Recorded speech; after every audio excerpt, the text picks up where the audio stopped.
इससे पहले हमने फर्स्ट चैप्टर में reproduction in plant from seed से कैसे नया प्लांट बनता है इसको डिस्कस कर लिया था। और साथ ही साथ हमने डिस्कस कर लिया था कि स्ट्रक्चर ऑफ अ सीड, यानी कि एक सीड का स्ट्रक्चर क्या होता है। और इसके बाद हमने डिस्कस किया था स्टेजेस ऑफ जर्मिनेशन क्या होता है, इसको बढ़िया से हमने देखा था। और साथ ही साथ ये भी डिस्कस कर लिया था सीड डिस्पर्सल। और इस चैप्टर में हम इस वीडियो में हम अब आगे पढ़ेंगे रिप्रोडक्शन फ्रॉम अदर पार्ट्स।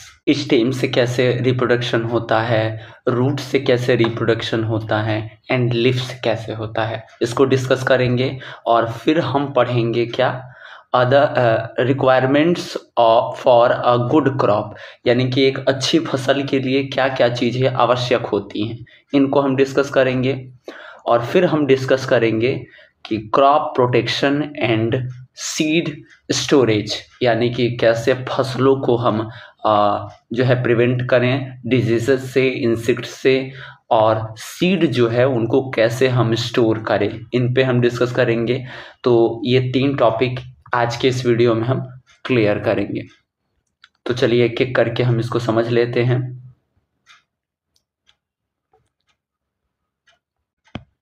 हमारा हेडिंग है क्या, रिप्रोडक्शन फ्रॉम अदर पार्ट्स।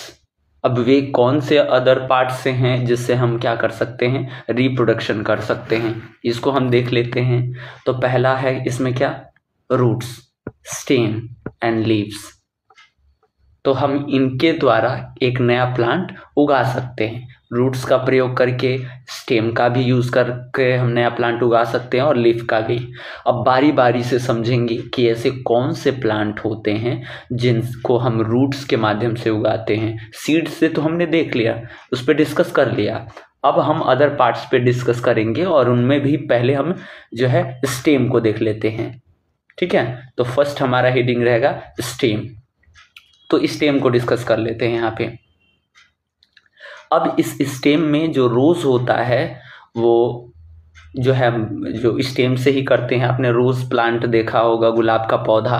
और अब क्या करते हैं, उस गुलाब के पौधे को, मान लीजिए कि हमारे पास एक गुलाब का पौधा है, ठीक है।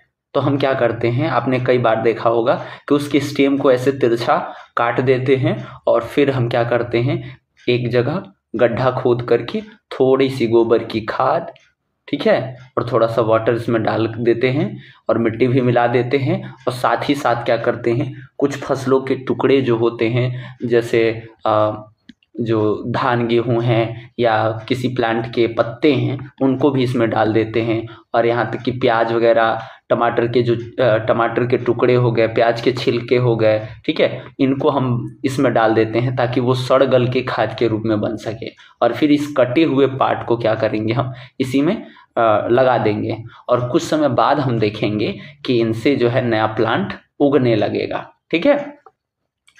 तो कई बार हम इसमें पत्ती भी अटैच रहने देते हैं कि पत्तियां ऊपर रहती हैं, और स्टेम को काट करके इन्हें अंदर डाल देते हैं। तो ये पत्तियों से फिर से ये जो है डेवलप हो जाते हैं, और नीचे इनके रूट्स भी बन जाते हैं। तो नया प्लांट आपका तैयार हो जाता है।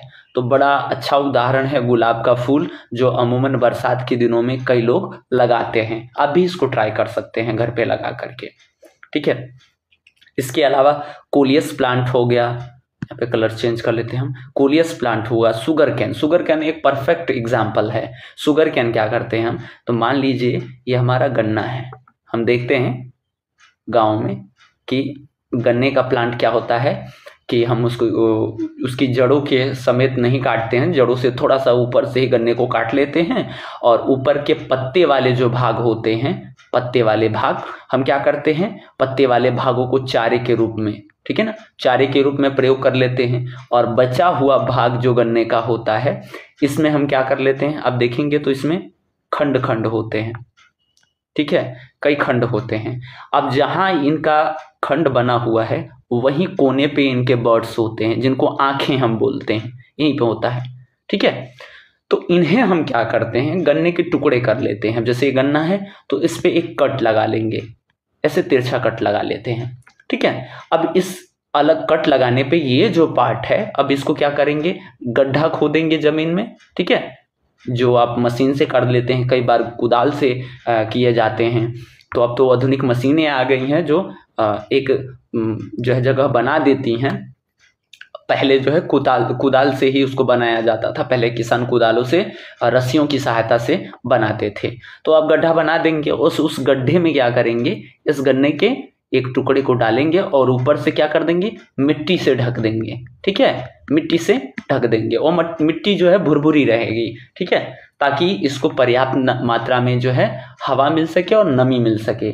और तब ये क्या होता है, जर्मिनेट होते हैं, ठीक है। और थोड़ा इनको गर्मी भी मिले, हीट भी जरूरी होता है इनके लिए। तो दबे होने से थोड़ा हीट भी जनरेट हो जाता है। तब इनमें से क्या होता है कि यही आंखों के माध्यम से एक जो है नया प्लांट निकलता है और धीरे धीरे खाद सिंचाई हम देते जाते हैं और ये प्लांट एक अलग से शुगर कैन बन जाता है, गन्ने का पौधा बन जाता है, ठीक है। तो शुगर कैन भी एक परफेक्ट एग्जाम्पल है स्टेम का। यानी कि हम जब भी गन्ने को बोते हैं तो बीज प्रयोग नहीं करते हैं, जड़ों का प्रयोग नहीं करते हैं, हम स्टेम को ही काट करके जमीन में लगा देते हैं और एक नया प्लांट मिल जाता है हमें। इसी तरह से हिबिस्कस प्लांट है, मनी प्लांट है। मनी प्लांट भी एक अच्छा एग्जाम्पल है। कई लोग अपने दरवाजे पे लगा लेते हैं, प्लास्टिक की बोतल में पेप्सी या किसी बॉटल में इसको रख देते हैं, पानी डाल देते हैं इसमें, और वो मनी प्लांट का पान के पत्ते जैसा उसका पत्ता होता है और काफ़ी खूबसूरत लगता है। तो उसको उसी में डाल देते हैं और धीरे धीरे ये इसी में जड़ अपना बना लेता है और उसी बॉटल से ये अलंकृत जो है पौधा है, सजावटी पौधा है, सजावट के लिए लगाते हैं। तो मनी प्लांट इसका नाम है। तो उसको भी हम क्या करते हैं, स्टेम से ही लगाते हैं। तो जितने भी हमने यहाँ पे चर्चा किए ये सभी के सभी क्या हैं, स्टेम कटिंग्स के द्वारा हम इनको यूज़ करते हैं। और यहाँ तक कि हम पोटैटो आप देख रहे हैं, आलू जो ज़्यादा खाते हैं, और जो है जिंजर, अदरक जो है हम यूज़ करते हैं। तो पोटैटो हो या जिंजर हो, इसको क्या करेंगे हम जो है कट कर लेते हैं और कट करके सॉइल में क्या करते हैं, लगा देते हैं। अब जैसे ही सॉइल में ये जाते हैं तो ये जो है नमी और एयर पानी मिलता है इनको। तो ये क्या करते हैं, एक नया प्लांट वहाँ से निकालते हैं और ये प्लांट धीरे धीरे बढ़ता है, फोटोसिंथेसिस करता है और हमको प्रोडक्ट देता है। तो ये हो गया बाय स्टेम, यानी स्टेम से कैसे हम जो है प्लांट को उगाते हैं, ठीक है। अगला टॉपिक हमारा है रिप्रोडक्शन बाय रूट्स, यानी रूट्स का प्रयोग करके हम कैसे नया प्लांट उगाते हैं। इसमें पहला नाम आ जाता है स्वीट पोटैटो का, जिसे हम हिंदी में शकरकंद बोलते हैं, और आप अपनी भाषा में इसे कोन भी बोलते हैं, गंजी भी बोलते हैं।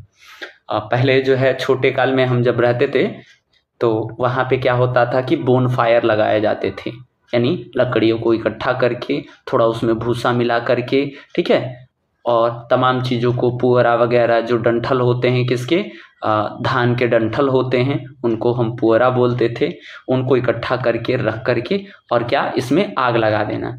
तो जैसे ही ये जलने लगते थे तो ठंडी के दिनों में प्रायः इनको किया जाता था। इन बोन फायर को जलाने पर हमें क्या मिलता था, हीट मिलता था, और इसी के सहारे हम बैठे रहते थे। और साथ ही साथ हम स्वीट पोटैटो को जहाँ राख टाइप का हो जाता था उसको हटा करके और उसी में क्या करते थे, इस स्वीट पोटैटो को डाल देते थे और घंटों बैठकर बातें करते थे। और जब ये पक जाता था तो पकने के बाद उसको छिलते थे, छिलका उतार करके खाते थे, बड़ा ही स्वादिष्ट लगता था। तो स्वीट पोटैटो यानी शकरकंद या कहिए गंजी या कोन, ये आपने खाया होगा, जो बड़ा मीठा लगता है। हालांकि इसे उबाल कर भी खाया जाता है, लेकिन जो स्वाद इसे पका कर खाने में मिलता है वह उबाल कर में नहीं मिलता है, उबाल के खाने में। तो ये क्या है, ये रूट्स हैं और रूट्स के माध्यम से ही हम इन्हें क्या करते हैं, उगाते हैं, ठीक है। इसके अलावा कैरेट, गाजर जो है, गाजर भी हम कैसे उगाते हैं, रूट्स के थ्रू। टर्निप जो है, सलजम जिसे बोलते हैं, तो सलजम को भी क्या करते हैं हम इसी रूट से ही उगाते हैं, ठीक है। डहेलिया एक प्लांट होता है, ये भी प्लांट रूट्स के ही माध्यम से जो है ग्रो होता है, ठीक है। तो रूट्स के माध्यम से कौन कौन से प्लांट होते हैं, तो स्वीट पोटैटो, कैरेट, टर्निप और डहेलिया, ये सारे प्लांट रूट से होते हैं। यहाँ पे एक एक्टिविटी दिया है, आप कर सकते हैं कि एक गाजर लेंगे और उसका कुछ हिस्सा आप क्या करेंगे, देखिए ये एक बॉटल है, ठीक है। इस बॉटल में इन्होंने क्या किया है कि एक गाजर के टुकड़े को इन्होंने लिया, कुछ कटा हुआ भाग, और इसमें पानी डाल दिया है और इस पानी में क्या किया है, इस टुकड़े को डाल दिया। और कुछ दिनों बाद क्या देखने को मिल रहा है, इसके नए पत्ते निकल आए हैं और बड़े बड़े हो गए हैं। यानी कि हम इसी के थ्रू जो है उगा सकते हैं, ठीक है। तो ये आप कर सकते हैं ये एक्टिविटी घर पे गाजर लेकर के, ठीक है। अब आगे हम देखते हैं कि रिप्रोडक्शन बाय लीव्स यानी पत्तों से कैसे हम नया प्लांट उगा सकते हैं। अभी तो समझ में आ रहा था कि सीड से नया प्लांट हो जाएगा, फिर समझ में आया कि स्टेम से भी कैसे होगा, और फिर हमने समझा क्या कि रूट से कैसे होगा। रूट से भी कई प्लांट हमने लगाए हैं, लेकिन लीव्स यानी पत्तियों से कैसे नया प्लांट होगा। तो कुछ ऐसे प्लांट्स होते हैं जिनकी पत्तियों का प्रयोग करके हम नया प्लांट उगाते हैं, ठीक है। और इनमें पहला नाम आ जाता है ब्रायोफाइलम का, और ये इनको उगाने के लिए पत्तियों का प्रयोग हम कर लेते हैं। तो यहाँ पर आप देख सकते हैं ये जो पत्तियां हैं, इनका टिप जो ऊपरी भाग जो दिखाई दे रहा है यहाँ पे, टिप जो है, इन टिप्स पे क्या होते हैं, इनके टिप्स पे होते हैं बर्ड्स, और यही बर्ड्स क्या होते हैं, यहीं से नया प्लांट आपको मिल जाता है। तो पत्तियों से भी हम कर सकते हैं, ठीक है। अजूबा नाम का पत्ता आपने सुना होगा, पेड़ सुना होगा, तो अजूबा नाम का जो पेड़ है, हिंदी में बोलते हैं अजूबा, उसकी भी पत्तियों से आप पेड़ उगा सकते हैं। तो ऐसे कुछ प्लांट्स होते हैं जो पत्तियों से उगते हैं, ठीक है। इनमें सबसे फेमस है ब्रायोफाइलम और अजूबा आप बोल सकते हैं, ठीक है। तो ये हमने नया प्लांट कैसे उगाते हैं, किस किस की सहायता से, स्टेम की सहायता से, सीड की सहायता से, रूट्स की, और यहाँ तक कि लिप्स यानी पत्तियों की सहायता से नया प्लांट उगाया जा सकता है। अब ये कौन कौन से प्लांट्स हैं इस पे हमने डिस्कस कर लिया है। तो क्वेश्चन में हम आगे क्वेश्चन में भी डिस्कस करेंगे कि लिप्स यानी पत्तियों से कौन कौन से नए प्लांट उगाए जा सकते हैं, ठीक है। तो वहाँ पे आपको आंसर देना होगा कि ब्रायोफाइलम और अजूबा प्लांट, ठीक है। अब आगे हम चलते हैं और यहाँ पर एक नया टॉपिक हम डिस्कस करते हैं, क्रॉप्स एंड एग्रीकल्चर। अब ये क्या है, तो क्रॉप्स को पहले डिस्कस कर लेते हैं। तो जब तक आप सिंगल उगाते हैं तो वो पौधे हो जाते हैं, लेकिन आप एक साथ कई सारे पौधों को उगाते हैं तो वो क्रॉप्स हो जाते हैं, ठीक है। जैसे आपने एक प्लांट धान का लगाया तो वो प्लांट ही कहलाएगा, ठीक है। और जब कई सारे जो है राइस जो पेड़ हैं, इनके धान के पेड़ हैं, प्लांट्स हैं, राइस प्लांट्स हैं, इनको आप इंसर्ट कर दीजिए सॉइल में एक साथ बड़े पैमाने पर, तो वो क्रॉप हो जाएगा और ये क्रॉप हमें फूड देते हैं, ठीक है। तो जब एक साथ आप लार्ज स्केल पे किसी चीज़ को उगाते हैं और वो कमर्शियली, ठीक है ना, धन के लिए और खुद के भोजन के लिए भी हो सकता है, और ज़्यादातर हम कमर्शियली उगाते हैं यानी कि बेचने और ख़रीदने के लिए, ठीक है। तो बड़े पैमाने पे अगर उसको उगाते हैं तो वो क्या कहलाएगा, क्रॉप कहलाएगा, ठीक है। और वो भी कौन कौन से, तो स्पेशली सीरियल्स हो गए, फ्रूट्स हो गया, वेजिटेबल्स हो गया। अब हमारी क्षमता तो कम के ही खाने की है, लेकिन कई बार हम बीघे के खेत में यानी लंबे लंबे खेतों में गोभी उगा देते हैं, बैगन उगा देते हैं, तो वो क्या करते हैं, तो मार्केट में उन्हें बेच देते हैं। तो बेच करके कुछ अर्न भी करते हैं, पैसा भी कमाते हैं, तो वो कमर्शियली कहलाता है, कमर्शियल कहलाता है। इसीलिए हम इन्हें हम क्रॉप की श्रेणी में रखते हैं, ठीक है। तो खाने के उपरांत बेचने के लिए भी प्रयोग करते हैं हम इन्हें, तो ये क्रॉप्स कहलाएंगे, ठीक है। तो क्रॉप किन्हें कहते हैं, तो सिंगल हुआ तो प्लांट कहलाएगा, लेकिन मल्टीपल आप एक साथ ज्यादा पौधों को बोएं और खाने के लिए भी और बेचने के लिए भी, लाभ कमाने के लिए भी, कमर्शियल जिसे बोलें, तो वे क्या कहलाएंगे, क्रॉप्स कहलाएंगे। और स्पेशल कौन कौन से प्लांट, सीरियल्स हो गए, अनाज वाली फसलें, फ्रूट्स हो गया, फल हो सकते हैं, वेजिटेबल्स यानी सब्जियां हो सकती हैं, ठीक है।